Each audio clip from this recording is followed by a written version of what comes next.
स्वागत है बच्चों आपका एक और नई वीडियो में। और आज इस चैप्टर को हम पूरा कर रहे होंगे, चैप्टर यानी कि द्विघात समीकरण। ठीक है ना। चलिए ना समय गवाते हुए सीधे सवाल पर आते हैं। एक कुटीर उद्योग एक दिन में कुछ बर्तनों का निर्माण करता है। एक विशेष दिन यह देखा गया कि प्रत्येक नग के निर्माण लागत रुपए में उस दिन के निर्माण किए गए बर्तनों की संख्या 2 गुने से 3 अधिक थी। ठीक है ना। उस दिन कि कुल निर्माण लागत ₹90 थी, यानी जो इन्होंने अभी यहाँ कंडीशन बोली वो कितने 90 के बराबर है थी। तो निर्मित बर्तनों की संख्या व प्रत्येक नग की लागत ज्ञात कीजिए। ठीक है जी। उम्मीद है सवाल आप पढ़ भी रहे होंगे और क्लियर दिख भी रहा होगा। ठीक है, चलो एक बार सॉल्व करते हैं। मार कर दूसरा ले लो। मैं पहले करता हूँ यहाँ पे सीधे। माना उस विशेष दिन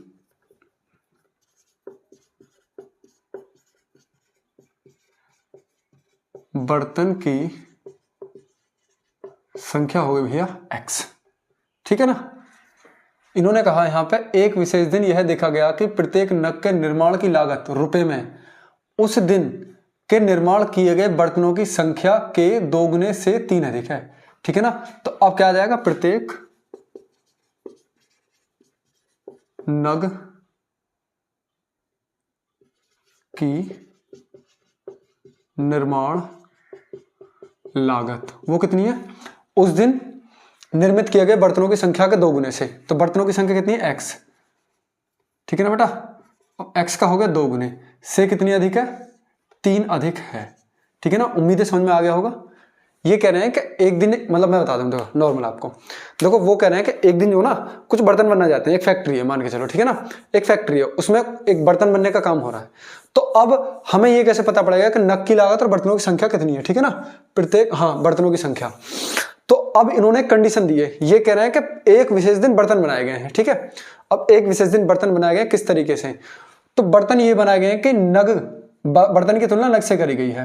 कि एक विशेष दिन यह देखा गया कि प्रत्येक नग के निर्माण लागत रुपए में, यानी नग की जो निर्माण लागत है, यानी कि नग इतने लगाए जा रहे हैं एक दिन में। ठीक है ना। उस दिन निर्माण किए गए बर्तनों की संख्या से 2 गुने से 3 अधिक है। ठीक है ना।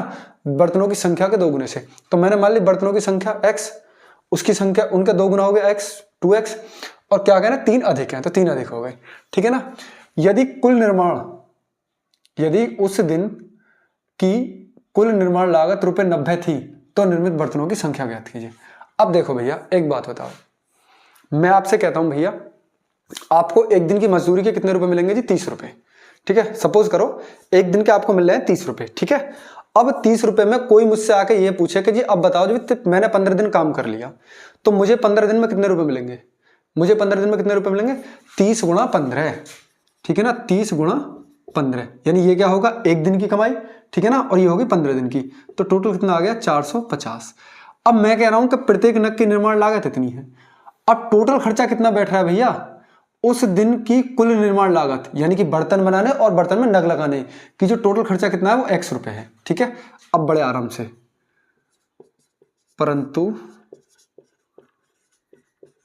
प्रश्नानुसार, उम्मीद समझ में आ गया होगा। ठीक है ना। तो ये कह रहे हैं कि उस दिन निर्माण लागत कितनी थी, x गुणा 2x प्लस 3, वो कितने के बराबर भैया, 90 के। बस बन गई समीकरण।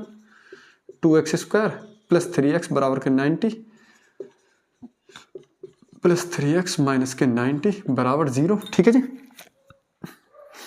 तो देखो गुणा करने पर 9 दूनी 18, 180 आए, और घटाने पर कितना आ जाए 3, 15 12 हो गया भैया। x स्क्वायर प्लस के 15x माइनस के 12x और माइनस के 90 बराबर कितना आ गया बेटा, 0। ठीक है ना। क्योंकि 15 12 180 हो जाते हैं।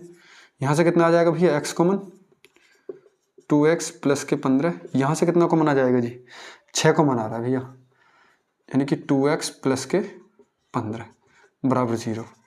x minus 6, sorry 2x plus 15 ये कॉमन कर लिया, और x माइनस 6 बराबर हो गया 0। ठीक है जी। तो ये आ जाएगा यहाँ से x बराबर, एक तो 6 आ जाएगा, एक आ जाएगा 2x माइनस 15, x बराबर आ जाएगा माइनस के 15/2। ये हो जाएगा भैया आपका अमान्य। ठीक है जी। तो टोटल, ठीक है बच्चों, यानी ये x बराबर 6 और 2x यहाँ, तो मैं यहाँ कर देता हूँ, यानी कि x बराबर आ गया 6 और जी यहाँ से x बराबर आ जाएगा -15/2। तो ये तो भैया अमान्य हो गया, क्योंकि बर्तनों की संख्या नेगेटिव तो हो नहीं सकती। तो उस विशेष दिन कितने बर्तन बने जी? x। तो बर्तनों की संख्या कितनी हो गई भैया? 6। और नग, प्रत्येक नग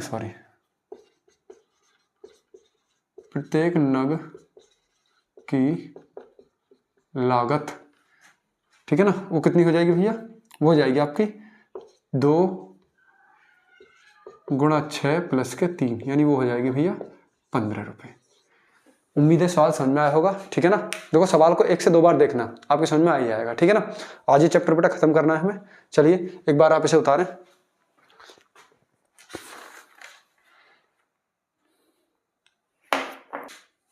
चलिए बच्चों, चलते हैं अपने अगले प्रश्न की तरफ। प्रश्न है, एक आयताकार खेत का विकर्ण उसकी छोटी भुजा से 60 मीटर अधिक लंबा है। यदि बड़ी भुजा छोटी भुजा से 30 मीटर अधिक हो तो खेत की भुजाएं ज्ञात कीजिए। चलिए भाई करते हैं। तो क्या करें, छोटी भुजा से, जिससे तुलना करेंगे उसका x मान लेंगे। माना आयताकार खेत की छोटी भुजा कितनी होगी भैया? x, ठीक है जी। अब वो करें उसका विकर्ण, खेत का विकर्ण, ठीक है जी, वो कितना हो जाएगा? x + 60। फिर आ जाएगी जी उसकी बड़ी भुजा। बड़ी भुजा कितनी हो जाएगी? बड़ी छोटी भुजा से 30 मीटर अधिक है, x + 30। उम्मीद है इतना समझ में आया होगा। एक बार आप इसे देखें, ठीक है ना। मैं इसका एक बार चित्र बना देता हूं आपके लिए।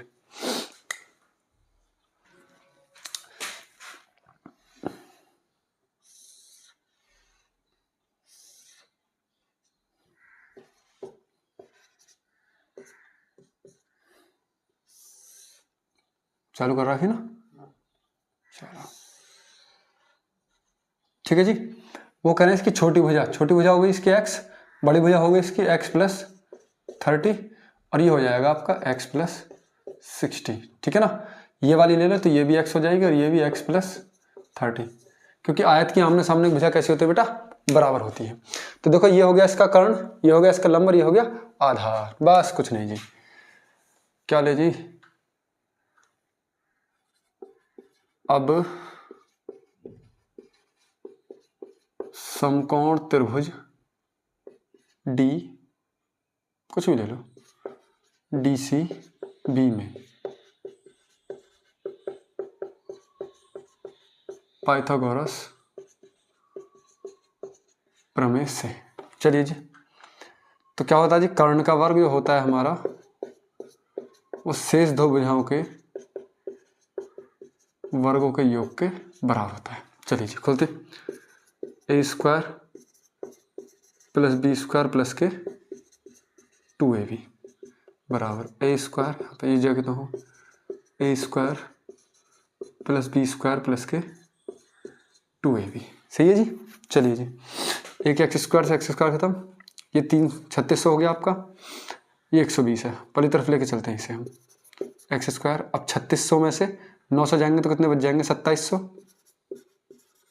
ये 1200, 120x है और 60x है, तो माइनस के हो गए 60x बराबर 0। x² माइनस के 60x माइनस के 2700 बराबर आ गया आपका 0। ये बन गया आपकी इक्वेशन, ठीक है। करिए आप इसे एक बार, ठीक है, लगाइए दिमाग। घटाने पर 60 आए और गुणा करने पर 2700, ये 2 0 कम कर लो, 9 × 27 हो गए, 90 × 30 कितना हो जाएगा? ठीक है जी, नॉर्मल हो गया जी। तो राजधान से 90x माइनस के 30x 2700 बराबर 0 जी। x² माइनस के 90x + के 30x माइनस 2700 बराबर 0। अब मैं बेटा इधर करने जा रहा हूँ उसे, ठीक है, शायद नीचे ना दिखे, तो चलो एक बार यहाँ पे करके देखता हूँ। x कॉमन, यहाँ से 30 कॉमन,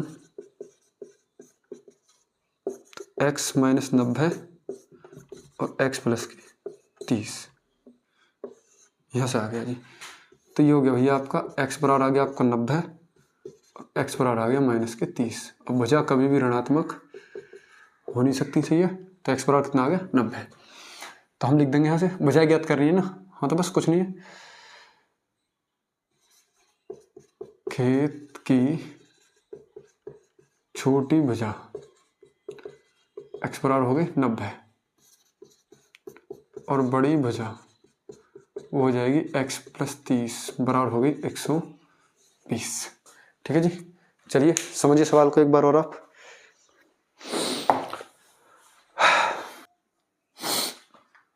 चलिए बच्चों, प्रश्न आपके आगे सामने, सॉरी।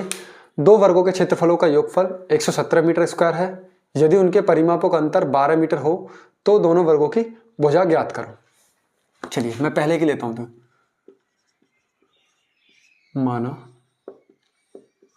पहले वर्ग की भुजा वो हो गई x मीटर, ठीक है जी। फिर इसका क्या परिमाप कितना हो जाएगा, परिमाप कितना हो जाएगा इसका 4x, ठीक है ना भाई। परिमाप क्या होता है, परिमाप, परि मतलब चारों ओर की जो माप हो जाएगी, और वर्ग का परिमाप कितना होता है 4 गुणा भुजा, ठीक है ना, 4 गुणा भुजा होता है। चलिए जी, अब वो कह रहे हैं कि दूसरे यदि उनके दो परिमापों का अंतर कितना है 12 मीटर हो, तो अब आ जाइए जी, दूसरे वर्ग की भुजा और दूसरे वर्ग का परिमाप, कौन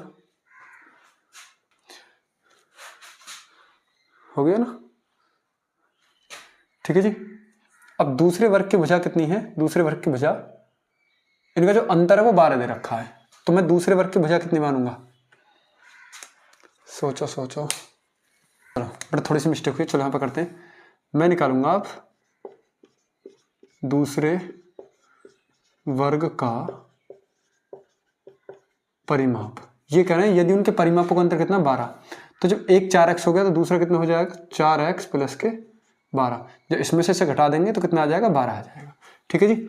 अब दूसरे वर्ग का परिमाप इतना है, तो भैया दूसरे वर्ग की भुजा कितनी हो जाएगी, देखिए जी परिमाप होता है 4 गुणा भुजा। अब मुझे क्या निकालनी है जी, भुजा निकालनी है, तो भुजा कितनी हो जाएगी बटे 4 आ जाएगा नीचे, क्लियर है। तो दूसरे वर्ग का परिमाप आ गया जी 4x + के 12 और बटे में लग गया 4, समझ में आ गया होगा, 4 कॉमन x + 3, ठीक है ना। देखिए पहले वर्ग की भुजा भी आ गई और पहले वर्ग का परिमाप भी आ गया, दूसरे वर्ग की भुजा भी आ गई और दूसरे वर्ग का परिमाप भी आ गया।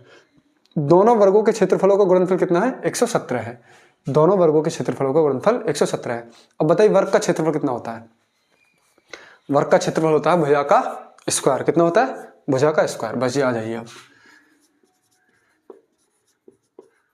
प्रश्नानुसार ये करें दोनों वर्गों के क्षेत्रफलों का योग, तो पहले वर्ग का क्षेत्रफल कितना है भैया, पहले वर्ग की भुजा कितनी है जी x² प्लस दूसरे वर्ग की भुजा कितनी है x + 3 हो गया जी स्क्वायर, बराबर है 117। अब मुझे आप इसे सॉल्व करके दिखाएंगे, चलिए जी करिए सॉल्व, कर चलो हुआ भाई।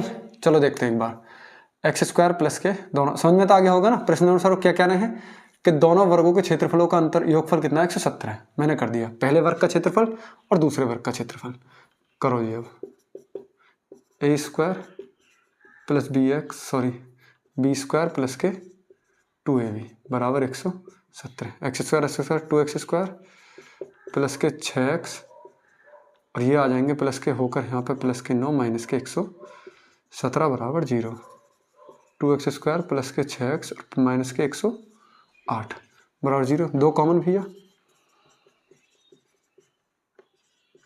54 बराबर 0, उम्मीद है इतना ही आया होगा, हाँ ठीक है। चलो अब घटाने पे 3 आना चाहिए और जी क्या करना चाहिए, इसको गुणा करने पर 54, क्या जी घटाने पर 3 और गुणा करने पर 54, तो 9 छक्का 54, 9 में से 6 जाएंगे तो 3 बचेंगे,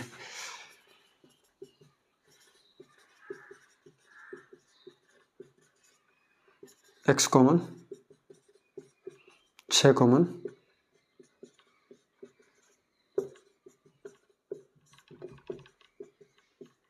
12 बराबर 0, माइनस के 9 6। आप जानते हैं परिमाप हो, भुजा हो, कुछ भी हो, माइनस में नहीं आते, तो ये होगा ए मान्य। तो भैया मैंने क्या माना था, पहले वर्ग की भुजा, पहले वर्ग की भुजा यानी कि बराबर थी x और बराबर आ गया आपका 6 मीटर। उन्होंने पूछा दोनों वर्गों की भुजा ज्ञात कीजिए। अब दूसरे वर्ग की भुजा कितनी है, ये रही,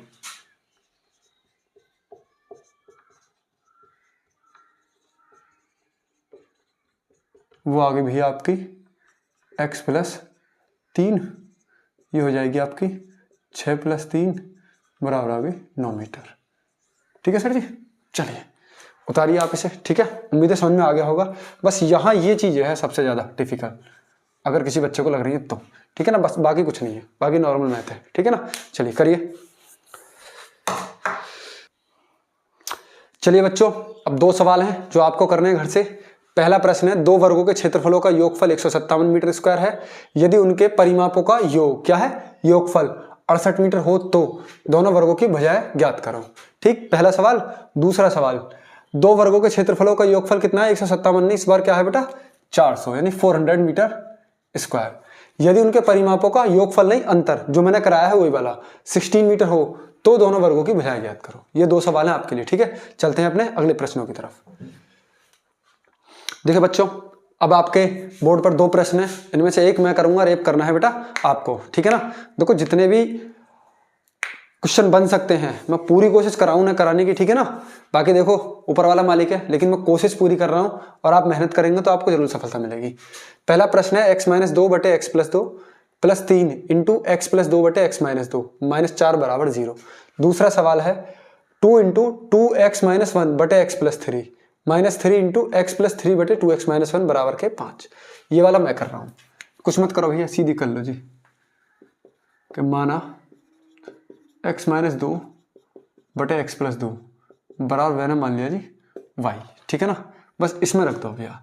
अब यहां है ये इतना, मैं कर सकता हूं या इधर ही कर लूं, चलो x प्लस 2 बटे x माइनस 2, ये कितना हो जाएगा 1 बटे y। ठीक है भैया, ये हो गया, क्योंकि जब ये y है तो उल्टा इसका 1 बटे y हो जाएगा। वैल्यू रख दो जी, y माइनस 3 1/y माइनस के 4 बराबर 0। y की गुणा कर दो जी, वाई स्क्वायर माइनस के 3y, पूरे में मैंने y की गुणा कर दी, माइनस के 4y बराबर के 0। ठीक है जी, उम्मीद, सॉरी यहाँ y नहीं आएगा, सॉरी बेटा। ठीक है, तो सवाल को ठीक कर लो, वाई स्क्वायर माइनस के 4y माइनस के 3 बराबर 0। एक बार सवाल देखते हैं हम लोग। अच्छा ये प्लस है यहाँ पे, ये रहा। ठीक है ना, ये 3 एकम 3, वाई स्क्वायर माइनस के 4y, सॉरी 3y माइनस के 1y प्लस के 3 बराबर 0, y common, y minus 3 minus 1 into y minus 3 बराबर 0, y माइनस 3 y माइनस 1 बराबर 0, y बराबर 3 और y बराबर 1। बस कुछ नहीं भैया, मान वापस करने पर करिए जी। y बराबर कितना माना था मैंने, इतना,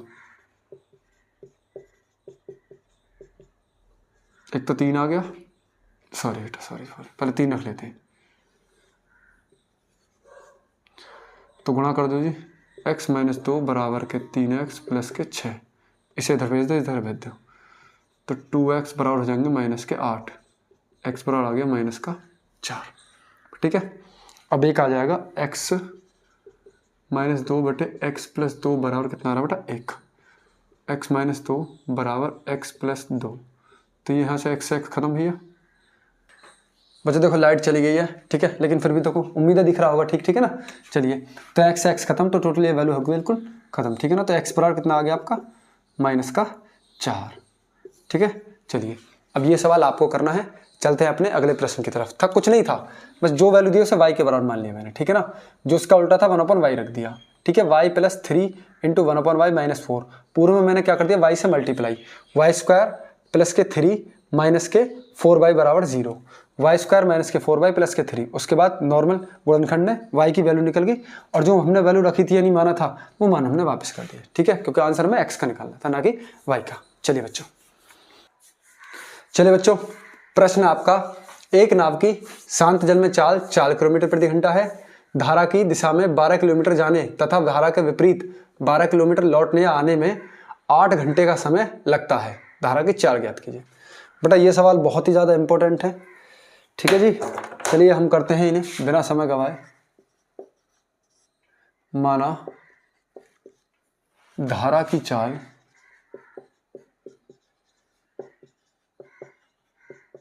बराबर होगी जी x, ठीक है जी, x किलोमीटर प्रति घंटा, ठीक है ना।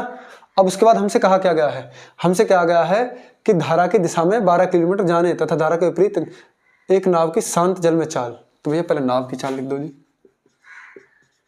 नाव की चाल बराबर हो गई 4 किलोमीटर प्रति घंटा। दोनों की चाल निकल आई, धारा की चाल भी और नाव की चाल भी, ठीक है ना। चलिए एक बार मैं प्रश्न को फिर से पढ़ने की कोशिश करता हूं, ठीक है। एक नाव की शांत जल में चाल, ठीक है ना, 4 किलोमीटर प्रति घंटा है, धारा की दिशा में 12 किलोमीटर जाने तथा धारा के विपरीत 12 किलोमीटर आने में 8 घंटे का समय लगता है, धारा की चाल ज्ञात कीजिए, ठीक है जी। चलिए अब बड़े प्यार से देखो, जब कोई चीज जा रही होती है धारा के साथ होती है तो वो जुड़ जाती है, और जब धारा के विपरीत होती है तो वो घट जाती है। तो मैं लिखूंगा पहले धारा के साथ या धारा की ओर की दिशा में जाने में नाव की चाल कितनी हो जाएगी भैया, 4 प्लस के x, और जी धारा के विपरीत जाने में नाव की चाल हो जाएगी 4 माइनस x, ठीक है ना। 4 माइनस एक्स, एक्स माइनस 4 होगा। चलो देखते हैं बेटा, 4 माइनस एक्स और 4 ये हो गया। धारा के विपरीत 12 किलोमीटर की दूरी नाव चल रही है जी।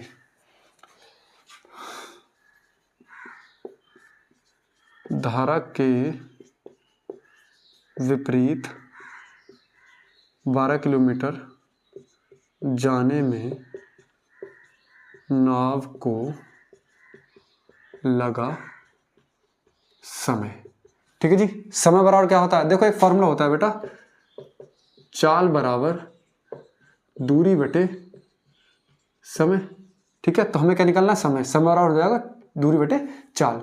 तो समय कितना है जी, हमें दूरी कितनी है टोटल 12 किलोमीटर, और किसने धारा के विपरीत जा रहे हैं पहले हम, तो धारा के विपरीत कितनी हो जाएगी, चाल हमारी 4 माइनस एक्स। बिल्कुल सेम, धारा के साथ 12 किलोमीटर जाने में नाव को लगा समय वो हो जाएगा आपका 12 बटे 4 प्लस एक्स, ठीक है जी। अब आ जाओ भैया प्रश्नानुसार, वो कह रहे हैं भैया धारा की दिशा में 12 किलोमीटर जाने और धारा की विपरीत 12 किलोमीटर जाने में उसे कितना समय लगता है, 12 घंटे लगते हैं, ठीक है ना, 8 घंटे सॉरी। यानी अगर धारा नाव जो है धारा के साथ जा रही है और साथ आ रही है, यानी दोनों में से कितना टाइम लगता है, 8 घंटे। तो बस भैया दोनों को जोड़ देते हैं, 12 बटे 4 माइनस एक्स प्लस 12 बटे 4 प्लस एक्स, हमारे अनुसार इतना है, उन्होंने कहा है जी इसे लगते हैं 8 घंटे, ठीक है। वाह भैया उतारो पहले से, मैं उधर करूंगा थोड़ा सा, करता हूं मैं, उम्मीद है इसे आप उतार लो एक बार,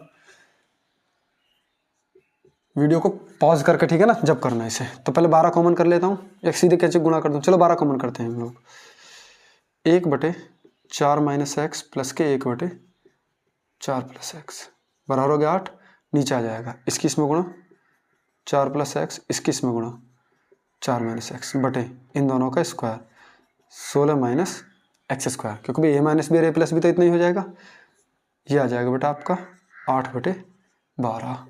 क्लियर है जी, हल कर लो जी, एक्स से एक्स खत्म, 4 और 4 कितने हो जाएंगे, 8 बटे 16 माइनस एक्स स्क्वायर बराबर 8 बटे 12 खत्म, या 16 माइनस एक्स स्क्वायर बराबर आ गया आपका 12, पहली तरफ ले जाओ जी, एक्स स्क्वायर पहली तरफ भेज दे इसे, तो माइनस के एक्स स्क्वायर माइनस के 4 खत्म, और एक्स की वैल्यू आ गई आपकी 2, ठीक है। यहाँ से एक्स की वैल्यू कितनी आ गई, 2।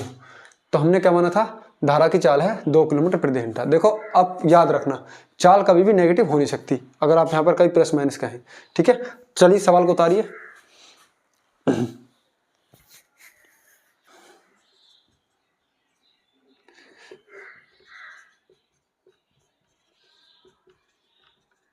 चाल हो गई बेटा आपकी 2 किलोमीटर प्रति घंटा।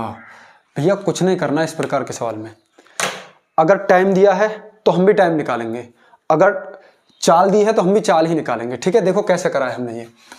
एक नाव की शांत जल में चाल 4 किलोमीटर प्रति घंटा है, धारा की दिशा में 12 किलोमीटर जाने तथा धारा के विपरीत 12 किलोमीटर आने, दोनों ने सेम दूरी तय करी है। ठीक है ना, अगर अलग अलग करते तो 12 की जगह जो आधी दूसरी संख्या हम वो वाली रख देते। ठीक है, आने में 8 घंटे का समय लगता है। चलिए जी, टाइम कितना लग रहा है? 8 घंटे का। धारा की चाल, तो चाल बराबर क्या होता है? चाल बराबर होता है बेटा दूरी बटे समय। मैंने वही काम करा है। तो देखो ये कह रहे हैं, पहले माना धारा की चाल हमने x मान ली, नाव की चाल होगी 4 किलोमीटर प्रति घंटा। क्लियर है? धारा के साथ जाने में नाव की चाल। अब भाई धारा के साथ कोई चीज जा रही है, मान लो जैसे मैं हूं या आप हैं, अगर आप तैरते हैं तो देखते हो ना, अगर आप धारा के साथ चल रहे हो तो आपको कम फोर्स लगाना पड़ता है, अगर धारा के विपरीत आपको तैरना पड़ता है तो आपको ज्यादा फोर्स लगाना पड़ता है। ठीक है, चलिए, तो धारा के साथ जाने में नाव की चाल हो गई 4 + x, यानी धारा की चाल और जो नाव की चाल है दोनों जुड़ जाएंगे, और विपरीत जाएंगे तो धारा की चाल में से नाव की जो है वो नाव की चाल में से धारा की घट जाएगी, क्योंकि हमें नाव आगे बढ़ानी है ना कि धारा। धारा तो अपनी जगह ही है। ठीक है ना, तो धारा में से हम नाव की चाल को मतलब नाव की चाल में से धारा को घटा देंगे। ठीक है जी। अब धारा के विपरीत 12 किलोमीटर जाने में नाव की कुल लगा समय कितना लग जाएगा? समय होता है दूरी भैया 12 ही जा रही है और 12 ही आ रही है बटे। अब धारा के कहाँ जा रही है? विपरीत के लिए चाल कितनी है? 4 - x, तो दूरी बटे 4। ठीक है, और धारा के साथ कितनी हो जाएगी? 12 बटे 4 + x। प्रश्न अनुसार वो कह रहे हैं कि दोनों ओर आने और जाने में कितना टाइम लग रहा है हमें? 8 घंटे। कितना? 8 घंटे। तो 12 बटे 4 - x प्लस 12 बटे 4 + x बराबर हो गया 8। ठीक है, और उसके बाद मेरा पूरा सॉल्यूशन है। चलिए चलते हैं अगले प्रश्न की तरफ।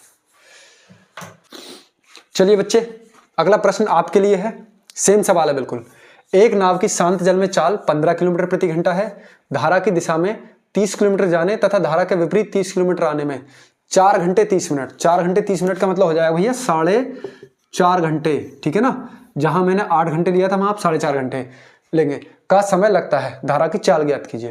देखो ये तो बेटा वो सवाल है जिसमें दोनों बार दूरी समान तय करनी पड़ रही है। एक सवाल जो आपको करना है, ठीक है ना, बस कुछ नहीं है, मैं सवाल चेंज कर देता हूं। अभी सवाल है,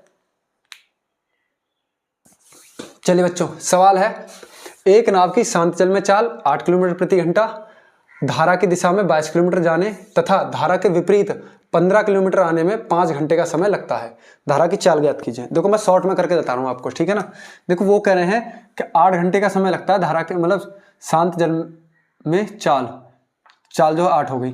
तो देखो समीकरण क्या बन जाएगा? एक बार तो आ जाएगा 22, यानी दूरी कितनी जा रहे हैं? 22। तो उसमें क्या धारा की दिशा में जा रहे हैं तो वो आ जाएगा बेटा 8 + के x। दूसरा एक बार आ जाएगी जा रही है आपकी 15 किलोमीटर। ठीक है ना, तो वो हो जाएगा 8 - के x, यानी जहां मैंने 4 था वहां 8 हो जाएगा। और टोटल इसे कितना टाइम लग रहा है बेटा? 5 घंटे। इस प्रकार की एक समीकरण बनेगी। ठीक है ना, आप इसे कॉमन कर सके और मतलब हल कर लेना। ठीक है ना, चलिए बच्चों, सवाल दोनों आप ही को करने हैं ये। ठीक है, चलिए बच्चों, चलते हैं अपने अंतिम प्रश्न की तरफ। ठीक है, एक सवाल मैं करता हूं और एक इसी तरीका का आपको करने के लिए मिलेगा। ठीक है ना, और ये चैप्टर आपका पूरा हो जाएगा। एक ट्रेन मतलब रेलगाड़ी एक समान चाल से 80 किलोमीटर की दूरी तय करती है। यदि चाल 5 किलोमीटर प्रति घंटा अधिक होती तो वह उसी यात्रा में 1/2 घंटा यानी आधा घंटा कम समय लेती। ट्रेन की चाल क्या है? ठीक है जी, तो पहले कर देंगे कि माना ट्रेन या रेलगाड़ी की चाल हो गई जी आपकी x किलोमीटर प्रति घंटा। ठीक है भैया, ये हो गई रेलगाड़ी की चाल। ठीक है, मुझे सारा काम क्या है कि चाल ज्ञात करनी है। चाल कितनी होती है कि चाल बराबर होता है बेटा दूरी बटे समय। ठीक है ना, तो भैया दूरी 80 किलोमीटर की दूरी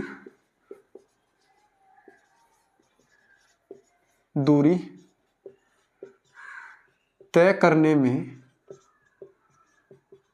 लगा समय कितना होता है भैया? दूरी बटे चाल। दूरी कितनी है? 80 किलोमीटर की, और चाल कितनी है भैया हमारी?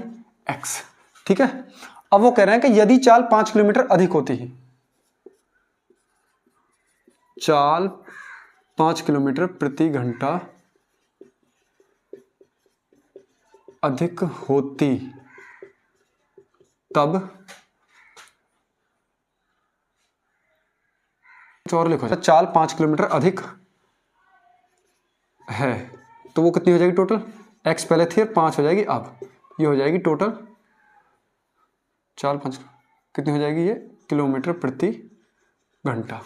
यानी मैं अब क्या करूँगा कि 80 किलोमीटर की दूरी x + 5 किलोमीटर प्रति घंटा की रफ्तार से तय करने में लगा समय कितना लग रहा है भैया? दूरी कितनी है जी? 80 किलोमीटर। और चाल कितनी है आपकी? x + 5। ठीक जी।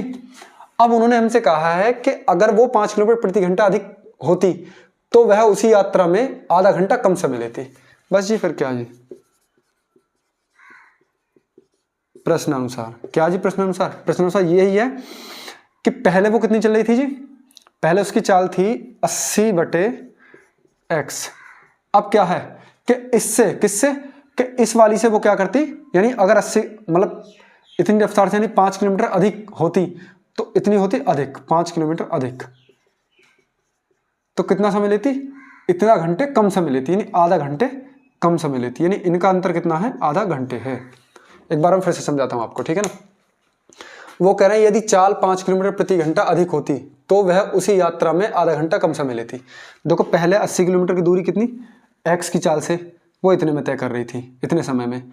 फिर उसके बाद x + 4 किलोमीटर की 4 किलोमीटर प्रति घंटे की रफ्तार से 80 किलोमीटर की दूरी उसने इस स्पीड से तय करी, ठीक है ना, इसने चाल से इतना टाइम लगा उसको। लेकिन वो कह रहे हैं कि जी टाइम कितना है? आधा घंटा कम समय लगता है। ठीक है, चलो जी देखते हैं। यानी कि x किलोमीटर प्रति घंटे की चाल से 80 किलोमीटर की दूरी तय करने में लगा समय ये वाला है, और x + 5 किलोमीटर की घंटे की रफ्तार से 80 किलोमीटर की दूरी तय करने में लगा समय इतना है। लेकिन वो कह रहे हैं नहीं जी, इनका अंतर कितना है? आधा घंटा है। ठीक है ना, ये हो गया जी। बस सबसे कॉमन कर लेते हैं हम यहाँ पे 80 1/x माइनस के 1/x + 5 बराबर 1/2। 2 को यहाँ नीचे ले जाओ, x + 5 माइनस x बटे x इंटू x + 5 बराबर 1/, कुछ गड़बड़ होगी भैया, 80। ये हो गया आपका 160। तो x से तो x खत्म हो गया, सही तो यार।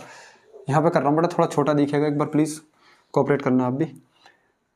5 इसकी गुणा x² + के 5x बटे 1/60। अब कैंची गुणा कर दो जी, x² + 5x बराबर आ जाएगा आपका 16×5 80, यानी 800। x² + के 5x माइनस के 800 बराबर 0। अब ये हल करनी है, घटाने पे कितना आ जाए जी? 5 800। देखो बच्चे गलती हो गई, सवाल में 80 किलोमीटर नहीं है, 180 किलोमीटर है। ठीक है जी, तो मैं भी यहाँ पर 180 कर देता हूँ जी। तो ये हो गया भैया आपका 180 की इसमें गुणा होगी 18 दूनी, ये तो 360 है, 360। तो ये तो होगा 1800, 18 36 पंजे 180 हो गए। हाँ जी, तो घटाने पे कितना आना चाहिए? 1800। देखो आप चाहें तो इसको जो है ना सॉल्व कर सकते हैं, किससे? धराचार्य पर में से, लेकिन बेटा ऐसे थोड़ी कोशिश करके देखते हैं। देखते हैं उतारिए इतने आप इसे। चलिए बच्चे हो गया ये, क्योंकि 45 चौका होते हैं बेटा कितने? 180। 45 दूनी 90 और 90 दूनी 180। x² + के 45x माइनस के 40x माइनस के 1800 बराबर 0। x common, x + 45 minus 40 common, x + 45 बराबर 0। तो एक तो ये हो गया बेटा यहाँ पे x + 45 और एक आ जाएगा x - 40 बराबर 0। तो x बराबर आ जाएगा 40 और x बराबर माइनस के 45। ये हो जाएगा आपका अमान्य। ठीक है ना, तो टोटल चाल कितनी आ गई? रेलगाड़ी की चाल आ जाएगी, यानी कि